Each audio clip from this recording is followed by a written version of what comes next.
Hi, Emily. I'm good. Okay, my name is Laventa Omanyala. I am a wife. I am a mother, and I'm a social worker by profession. I am the wife to the one and only Ferdinand Omanyala, the fastest man in Africa, and soon to be the fastest man in the world. Um, Yes. So I am a mother of two beautiful children, a boy and a girl. Msiulize maswali mingi. Uh, and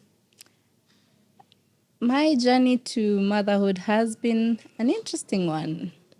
It has been an up and down roller coaster from being a young teenage mom. Let me say teenage. Was I a teenage? I don't know. Like a young mom. I gave birth to my son when I was 21.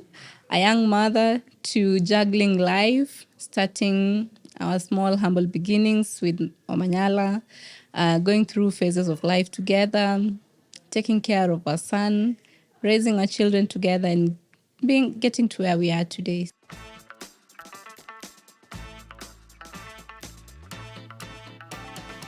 Uh, I'd say it's an acquired taste in athletics.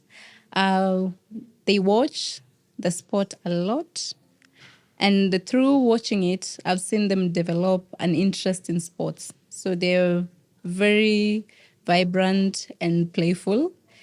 But I think they have different interests. It's very difficult for you to tell what your kid likes at an early age.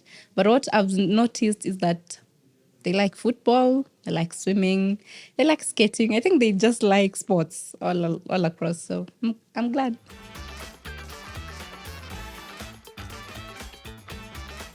Hey, what a song, Mama Me.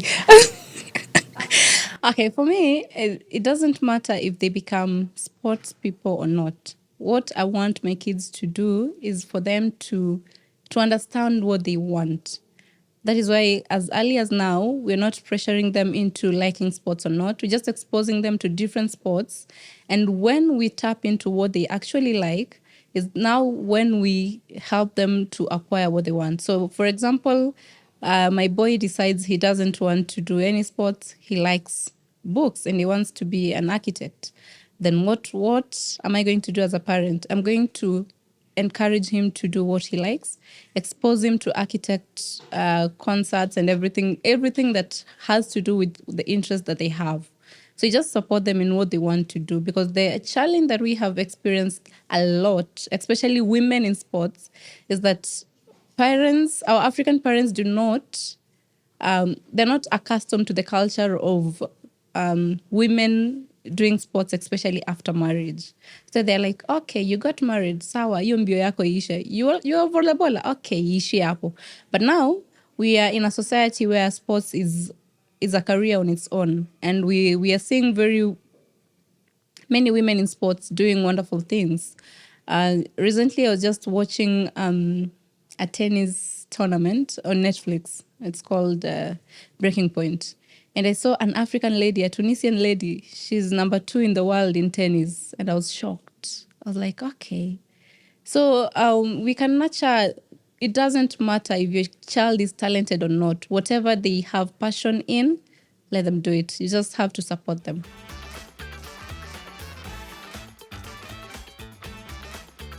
Sports has influenced my life in a very unique way. Like, it makes us bond more closely together, because now you see, when people are going through a lot of things in life, the economy is hard, there are a lot of psychosocial issues in the families and in life in general. What brings us together is sports. Like, we can sit down at the end of the day after the week is done, there's a rest that is going on, and all of us come together and for a moment, for a minute, forget about everything that is going on and be united using sports. Sports has made us also to stay very youthful, I can say. I'm almost leaving the 20s and going to third floor, but I feel like I'm 16. So that is something that I actually love. I can lie and say I'm 15, guys. I just have makeup on. Yeah, but that is something that I enjoy about sports for me, for my family. Yes.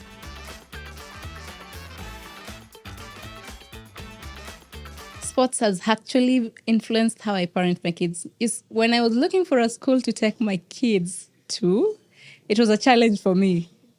I remember I went to like 5 schools and I didn't get what I wanted. We have been raised in a setup where we put education as the core and the focus of our livelihood. So for me, what I wanted for my kids was different. I wanted them to have education, but at the same time, have physical activities. So I went to many schools and they were like, my first question was, yeah, your academics, yes. Do you have sports in school? They're like, no. And that was a big turnoff. It was an issue for me, actually. But I got one school which gave me the satisfaction that I needed, that I can be able to nurture my kids in education. They grow up intelligent, they grow up, they have the education capacity they need, but also they get to play, they get to grow physically, mentally, and psychologically. So that was what I think has been a main influence in my family, because I believe sports not only makes you a sports lover, but it also grows you mentally, it grows you physically. You're able to learn how to associate with people, and that is something that is very important to me as a mother.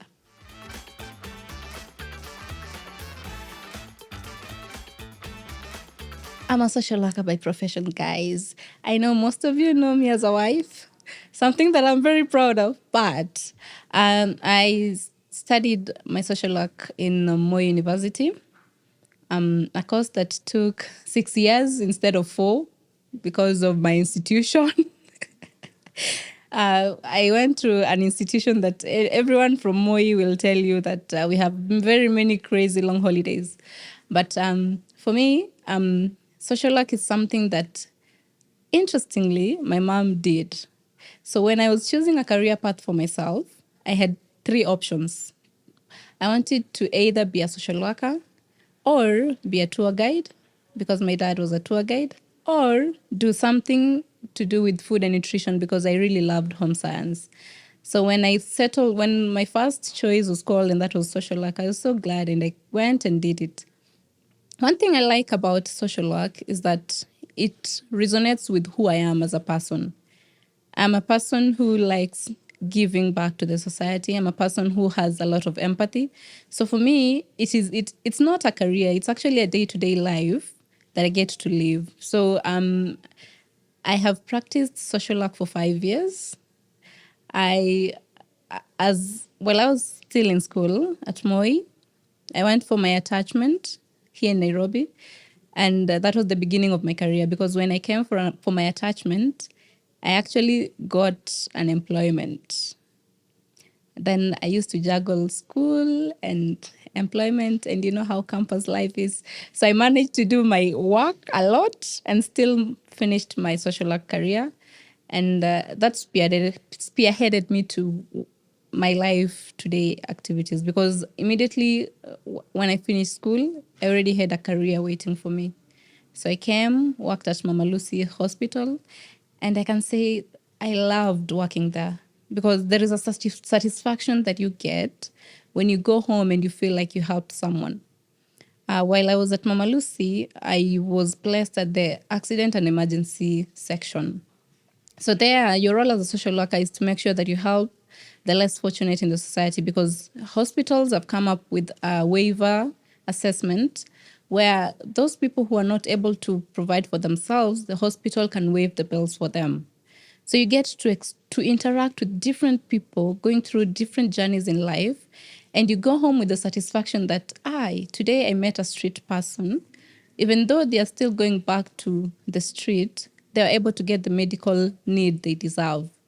You're able to rescue a kid and you successfully take them to a shelter, and you go home feeling like, that kid was rescued from an abusive home, and right now I can sleep knowing that this kid is at a safe house. So I really enjoy my work. And even though I stopped working as a social worker, I feel like I still do it in my day-to-day activities. So I don't feel like I miss it a lot. I still do it, just not in an institution.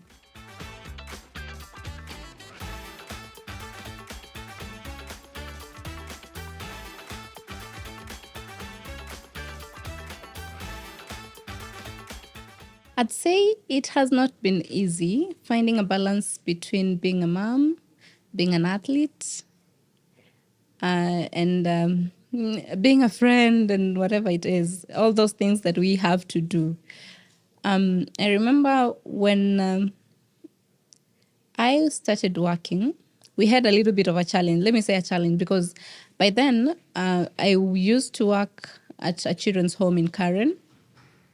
And still the same time, I was working at Mama Lucy. You see, this life, you have to survive. So when I finished school, I got pregnant at an early age. My mom was, I think, the expectations of the society expects you to finish your education, get married, then have a kid. But in my situation, it was different. I was still in school on my final year. I got pregnant and I started to plan my life from there. So the societal expectations already, I had broken them. So it was very difficult for me to try and please the society and at the same time do what's right for me. But the good thing is that the environment of people that I had surrounded myself with made it easy for me. Because by then I had women who were mothers already, who had gone through the similar situations I was in. And they told me it is life. You'll get footage. You'll continue moving. So it doesn't matter if you gave birth early, you don't have a career yet, you might never have another kid in your life. So just embrace what you're going through now and go through the phases of life. So I took in the advice and worked through my career. But now the challenge was I finished school, come back, settle with my man. We are both struggling. I'm done with school. He's not done with school. We don't have a future. We don't have any assurity of how we're going to raise that kid. But you are like, hey, this is our kid. We're going to raise him. So we move in together. Luckily, I continue working.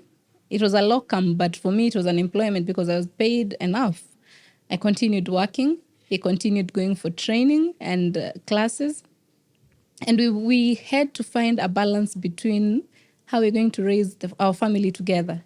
So for me, it got to a point when my son was 5 months old, I went through my pregnancy, gave birth, took like a 3 months break because that time I was not employed. I was doing locum. So immediately I gave birth, my locum came to an end. Then after 3 months, I was supposed to go back to work. So by 5 months, then I give birth, then I decide to go back to work. Fortunate enough, I get called back at the job that I was doing before. But now I don't have a house help. We are only two of us in the house, me and him and the baby. He has to go for training. He has to go for classes. I have to go to work. So I call them and I tell them, I'm lucky enough to get this job, but I can't do it on day shifts. So the only thing I'm requesting is give me night shifts. So they give me night shifts. As early as 5 months, my man leaves the house in the morning, goes to class, goes for training, comes back. When he comes back, I leave. I leave him with a 5 months old baby. I go for work. I come back. So that was my day-to-day life. But now, about 7 months into it, 8 months, I get another job. Now it's a 1-year contract. And what I'm doing is a locum. And locums only come like 5 months, then they disappear. So I make a choice. We're struggling in life. We don't have enough money. I can't leave my locum because it pays me more than my 1 year contract job. So I decided to do both of them. But now the challenge is my 1 year contract job at Karen is a Monday to Friday job, an 8 to 5 job. My locum is at night and it's a 6 to 6 job. So I have to make sure I juggle the two jobs. So that is where I had difficulties trying to bond with my son, because I would leave. Sometimes the good thing with my locum was it only came thrice in a week. So the issue came when I was working in Karen from Monday to Friday, and that same Monday, on Tuesday and Wednesday, I have a shift at Mama Lucy. So I could leave Karen, come home, shower, change, spend an hour with my son, leave, go for my night job, come back in the morning, freshen up, go to my current job, my 1 year contract job. So that is how I used to juggle, and it was very difficult because at the end of the week you're tired. The challenge is I don't get enough time with my son. I don't get to see him because you literally leave your house at 6, and at 6 he used to see me like, I think, like a stranger or something. I don't know, but it was very difficult for me. So by then I understood it was life. We were supposed to go through that to make ends meet, and we went through that process. But the moment I got an opportunity to quit and spend time with my family, I didn't think twice. I quit. Yeah, so bonding with my family was very difficult for me at the beginning of my career, my life. But when things settled down and my hubby was able to find footage and start earning and have financial stability, then I was able to tell him, hey, I'm exhausted. I've been doing this for 3 years. I can't do it anymore. And we came to an agreement that I'm quitting my social work job. It has been amazing. I've done it for 5 years, but I'm done. So I shifted my focus to parenting and now my athletics career, which now makes it easy for me to go for training and still spend time with my children. It's not easy being a mom. But you know what? It's a gift. There are so many people who are crying day in, day out, wishing they were moms. And they're not blessed enough to be moms. But we are blessed enough. We have been given an opportunity, a responsibility to care for like a small human being and make sure you raise that small human being to be a responsible person in the society. So I know it's challenging. I know it's hard. I know sometimes you cry a lot because things are not working. Maybe the postpartum issues are just a lot and you can't take it in. But remember, that small being that you have is a gift. So the fact that you have been given a responsibility to take care of your own child, your own blood, it's something that we should embrace.